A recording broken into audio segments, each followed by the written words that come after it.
Hey gang, in this video I'm going to take you through a process called balancing redox reactions. And at first glance you're thinking, okay, I got this, I did this balancing equations deal in pre-AP, but it's a little different. So let me take you through it here. Let's start with a quick rundown of what I mean when I say redox or oxidation reduction reactions. First of all, oxidation means losing electrons. You lose electrons, you become more positive. So when this process, an atom, or it could be even an ion, just gives an electron to something else and becomes more positive. The opposite process is called reduction. That is gaining electrons. It's kind of counterintuitive because if you gain electrons, you become less positive. That your oxidation number doesn't increase, it goes down. That's why it's called reduction. A little mnemonic device that you can use to remember this is oil rig. That stands for oxidation is losing, reduction is gaining. I found that pretty helpful. It's kind of easy to remember around here in Texas. We're not going to worry about the agents for now that you see on the right hand side of the screen. It's very important that you can identify what an oxidation process is though, and what a reduction process is.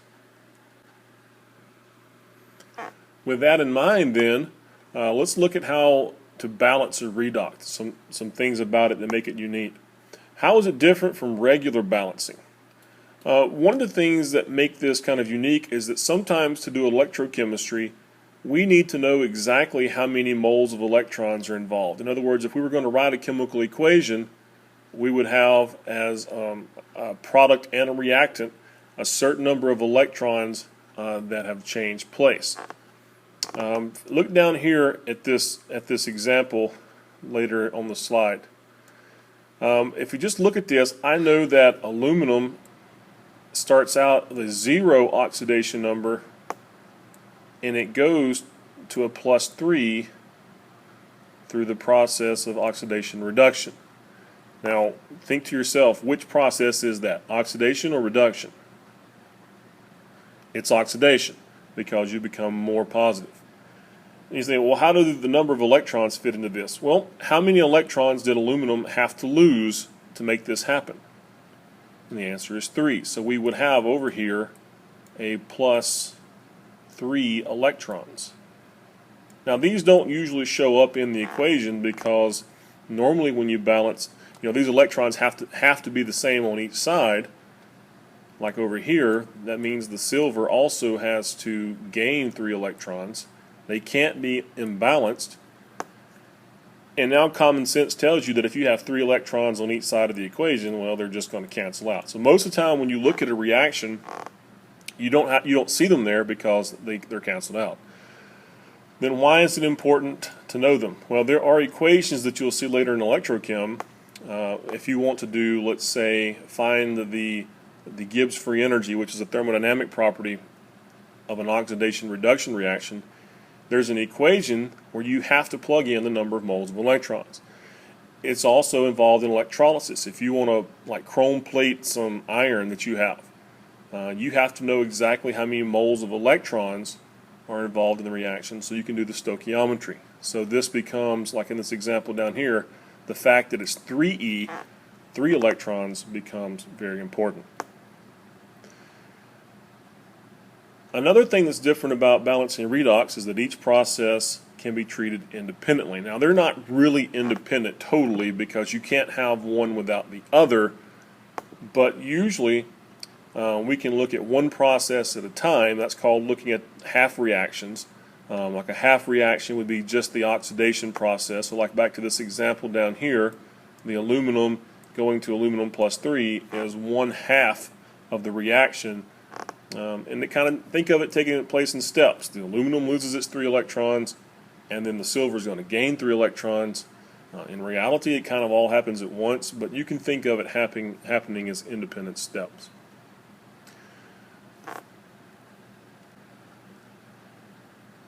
Now, some redox reactions are really, really easy to balance.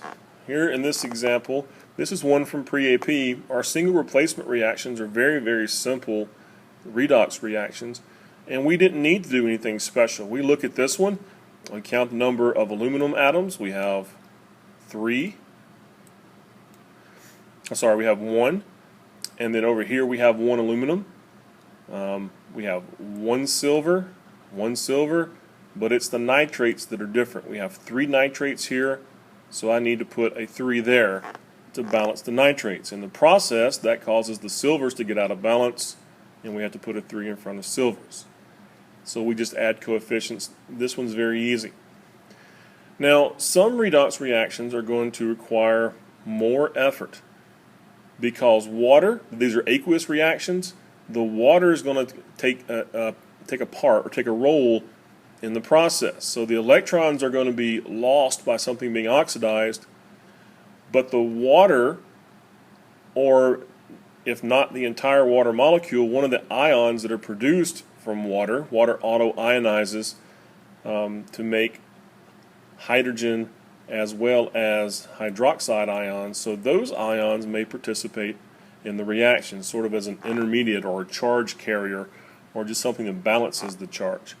So redox reactions can take place in aqueous solution with the ions not taking part, or they can take part in an aqueous solution where the hydronium is very important. Those would be in acid solutions, or if the hydroxide is very important, those would be basic solutions.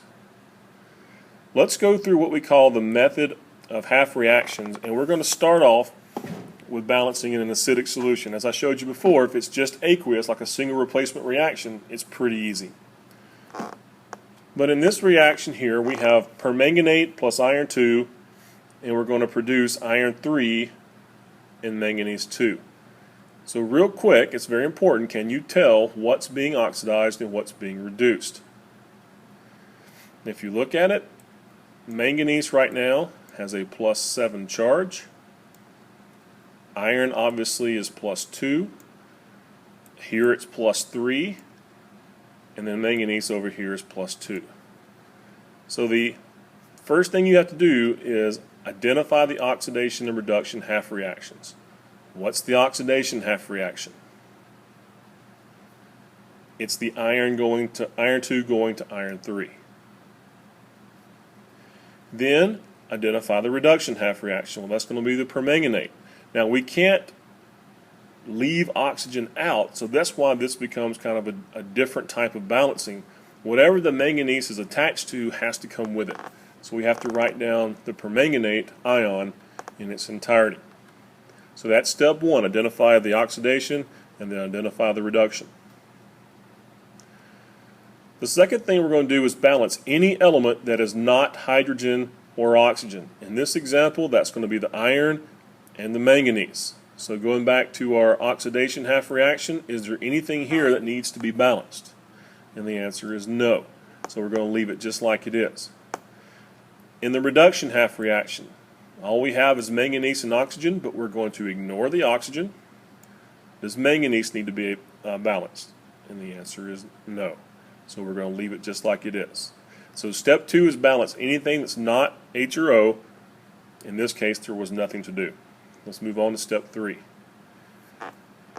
We're going to balance any oxygens that we have by adding not just O, but by adding a complete water molecule. Because the oxygen in this reaction has to come from somewhere, and that somewhere is water. Water is participating in this reaction.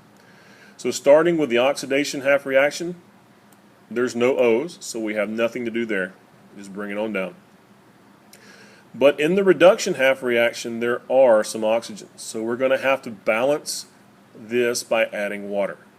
And we're going to add water, what do you think, to the left or to the right-hand side? It's going to be the right-hand side. So as you can see, I needed 4 O's, so I have to add 4 H2O's to balance the O's. Now I know immediately you're like, well, now there's hydrogen. We're going to fix that.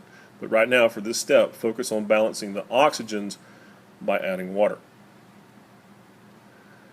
Now, step 4, you're going to balance those hydrogens by adding H positive. And here's where you have to remember what we're doing here. If you go back to the very top of the page, we are balancing this reaction that's taking place in an acidic solution, which means there will be plenty of H positive floating around in ion form. So back to the oxidation half reaction, there are no H's to balance, so we just bring it on down. For the reduction half reaction, we did introduce, in this case, 8 hydrogens, so we're going to add 8 hydrogen ions to the left-hand side to balance that.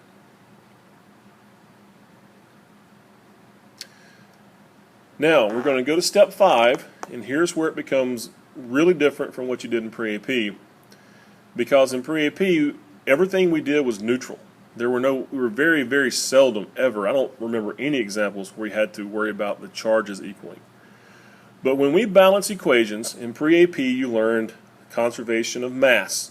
We balance everything based on if there's, like for example, 5 irons on the left, there have to be 5 irons on the right. That's balancing by conservation of mass. But there's another conservation law involved in this that we didn't do in pre-AP, but it becomes very important in electrochem. You also have to balance charge. Charge must be conserved from reactants to products. In other words, if your reactants have an overall +2 charge, then your products have to have an overall +2 charge. If your reactants start out at 0 charge or neutral, then your products have to end up as being overall 0 charge or neutral. So let's look at the oxidation reaction here. We have a +2 and a +3. Those are not equal. So what we have to do is add an electron to make sure the charges now are balanced. Follow my addition here. This is now +2 on the left, +3 plus a -1. Electrons are negative. So 3 minus 1 is also +2. Now this oxidation half reaction has an equal charge on both sides. Let's do it over here for the reduction reaction. Let's count together. On the reactant side, we have a -1, and then we have a +8. So the overall charge over here is 7. And then on the product side, we have a +2. So I have to add enough electrons to make the charges equal. Now think about this again. This is +7 over here and +2 on the right. How many electrons do you have to add, and which side do you add them to? Are you going to add electrons to the more positive side or to the less positive side? And since electrons are negative, that's really a very easy question. You always add the electrons to the more positive side. In this case, it's going to be the left. And if you do the algebra, to go from 7 to 2, I'm going to need 5 electrons on that left-hand side. Let's add up the charges now.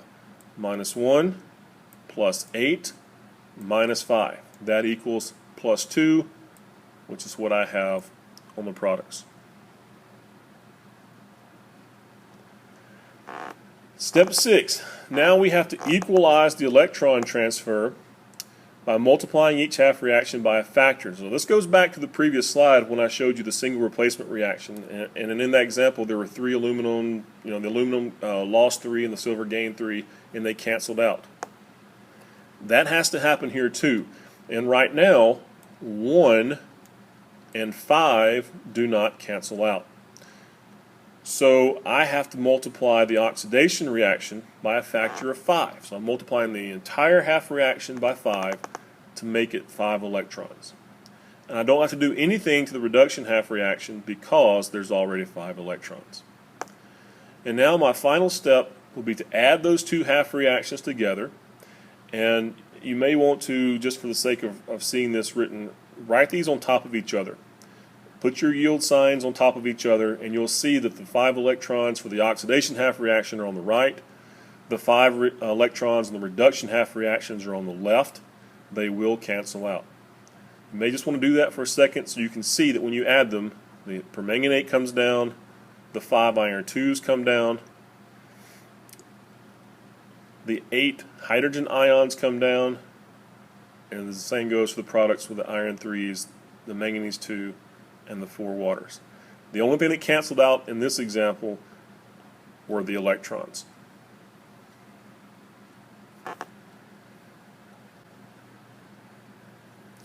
Okay, you probably have some questions. It's a little mind blowing the first time you see these. I know, I've been there.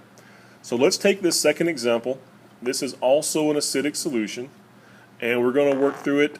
What I want you to do is I want you to hit pause every time I pull up a step. We're going to go through it step by step, just like we did the other problem. So right now what I want you to do is hit pause, and I want you to identify the oxidation numbers for everything in the reaction to find out what's being oxidized and what's being reduced. Then I want you to identify the oxidation and reduction half reactions. Go ahead and hit pause and do that.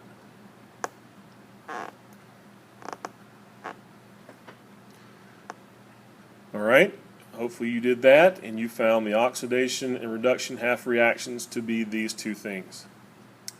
It's the chromium wasn't that hard. The chromium starts out here at +6, and then here obviously it's +3, so that was easy. Anytime you have carbon, it's a little more difficult. One clue here though is when you see CO2, CO2 is always +4 carbon. That's what makes it so stable in nature. It's the highest, it's the most positive it can be, and so by default it had to be oxidized. So you didn't really have to figure out what this C2 oxidation number was, but it is the oxidation process. Alright, step 2. Now balance any element that is not hydrogen or oxygen. Okay, that's pretty easy on this one. We had carbon on this side, so the ethanol, you have 2 C's, you just put a 2 in front of the CO2. And then over here it was dichromate, so there's 2 chromiums, and you had to balance that with the 2. Next, balance the oxygens by adding H2O. Alright, hit pause, add the hydrogens to each side who needs it, make sure you get the right number of waters, and put them on the correct side. Hit pause. Okie doke, hopefully you did this correct. Let's check your work. On the oxidation half reaction, you needed 3 waters to keep it balanced, and for the reduction half reaction, you needed 7 waters. If you didn't get those, go ahead and hit pause again and see if you can go back and figure out why you didn't get those numbers correct. Let's move on to step 4. Now you're going to balance the hydrogen for each side, or for each half reaction, by adding H positive to the appropriate side. Hit pause, see if you can figure out how many H positives and to which side for each half reaction. Okie doke. So let's check your work here. You needed a whopping 12 hydrogen ions for the oxidation, and you needed 14 for the reduction. So quite a few hydrogen ions participating in this reaction. The next step, see if you can find out now how many moles of electrons will be needed for this reaction. And before you hit pause, the oxidation is going to be pretty easy, but you've got a lot of charges over here for the reduction, so be careful with that one. Hit pause, see if you can figure out electrons.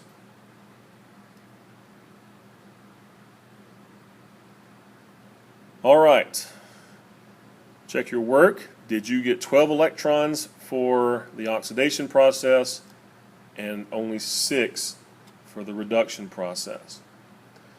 That's pretty good if you got 12 and 6. If you didn't, hit pause, see if you can figure out why. And let me point out, if you're ready to move on, that it's a real easy here to see that the common multiple here is going to be 12. So in step 6, go ahead and multiply each of those by whatever factor you need to get to that common multiple. And you will see that only the reduction half reaction needs to be multiplied. And finally, go ahead and add those 2 half reactions together, hit pause, line them up like I mentioned on the previous example, line the yield signs up, make sure you get the products and the reactants in obvious positions to add, cancel out what needs canceling out, hit pause. Alright, this is the one where you really show do you understand what's going on here, because there's quite a bit of canceling out going on. You can see that we have, let's just start with the H's. We have 28 hydrogen ions in the reduction process, and then 12 from the oxidation on the opposite side. So 12 will cancel out of that, and that's where the 16 came from. They subtracted. Another one that canceled, obviously, were the electrons. And let's go ahead and show those 12 H's canceling out. And let's show this leaving me with 16, just like that. Let's look at the waters. We had 3 waters on the left and 14 on the right. So obviously those 3 canceled out, and the 14 cancels out, leaving me with 11. And that's what we have here. Everything else, I believe, just looking at it real quickly, just dropped on down. Nothing else canceled. So this is my balanced redox reaction in acidic solution. Okay, I know this video is getting pretty long, but we need to go through the same process, but instead of an acidic solution, this time we're going to balance it in a basic solution, which means the H positive is not the ion that's going to be involved. It's going to be hydroxide. Now, as you can imagine, that would involve a new set of rules, a new set of steps, which can be confusing. I don't want that to be the case here. So what we've done is developed the same set of rules that we've followed before with just one additional step to account for the OH towards the end. But most of this is going to be the exact same process. So let's go through this as quickly as we can without being too fast. Let's start out by identifying the oxidation and reduction half reactions. It looks like manganese is the easy one here, so we look real quickly. Manganese is +7 here, and as a product it's +4. So that's going to be your reduction. So the cyanide and the cyanate ions are your oxidation process, and then the permanganate is going to be reduced as your reduction process. Alright, step 2 is the same. Balance any element that is not hydrogen or oxygen. So not much going on here. Okay, so just bring them down. Step 3 is the same. We're going to balance the oxygens by adding water. For the oxidation process, we'll need 1. And for the reduction process, we're going to need 2. Same. Step 4, even though we're not doing acidic, we're going to keep following the same steps. So we're going to balance hydrogen by adding H positive. So on the oxidation process, I'm going to need 2 of them. And on the reduction process, I'm going to need 4 of them. Same step so far. We're going to equalize those charges by adding electrons. So on the oxidation process, I needed 2 electrons. And by the way, it is very common for these 2 numbers to be the same, or these 2 things here to have the same coefficient. Just keep that in mind. It's not always the same, but typically. And then for the reduction process, I need 3. Now, here's where basic is different. This is the new step, the additional step. Since hydrogen doesn't exist in a basic solution, we have to replace it by adding the same number of hydroxides. So what we're going to do is we're going to replace every hydrogen ion we have with a hydroxide. And using algebra, if I add 2 hydroxides to this side, I have to add it to each side. So let's look at how that changes here. So keep in mind we have added now 2 hydroxides, 1 for each hydrogen ion, and the reaction of hydrogen plus hydroxide gives me water. So that's where the blue 2 waters came from. On the other side, there was nothing to add it to, so it's just the 2 hydroxides. Let's do it over here to the reduction half reaction. I have 4 H positives, so we're going to add 4 hydroxides to each side. That means I'll have 4 waters, and then I'll have over here the 4 hydroxides. So hit pause if you need to, take a look at that, see if you can understand why I added each of those. That's the different step. Step 7 is now the same. Oh well, actually I put this one in different. It's an unnecessary step. I found that some students in the past start panicking with all the waters, so here's a chance for you to cancel extra waters if you want to. You can wait and do this at the end if you want. So here you see I've canceled some waters just to be easier on the eyes. Again, this step is totally optional to you. But then multiplying by that factor is very important. Between 2 and 3, the least common multiple is 6, so we need to get everything to 6. So this is the first example where we've actually had to multiply both sides of the equation. The oxidation half reaction by 3 and the reduction half reaction by 2. That gives us 6 electrons on each side, so they cancel. and we add all this together, canceling more waters maybe, maybe some hydroxides cancel. They do. The 6 cancels with 2 of the with the 6 of those, leaving 2. The electrons cancel. Some of your waters cancel. We can see that 3 waters cancels with 4, leaves behind 1, and there's the balanced basic redox reaction, or redox reaction in basic solution. Okay, at this point, you just need to practice some on your own, so you'll have some assigned problems to do through WebAssign, or just I'll give you some to do on some paper. Maybe that's a little easier sometimes. And we'll see how you do. Let me know if you need any help.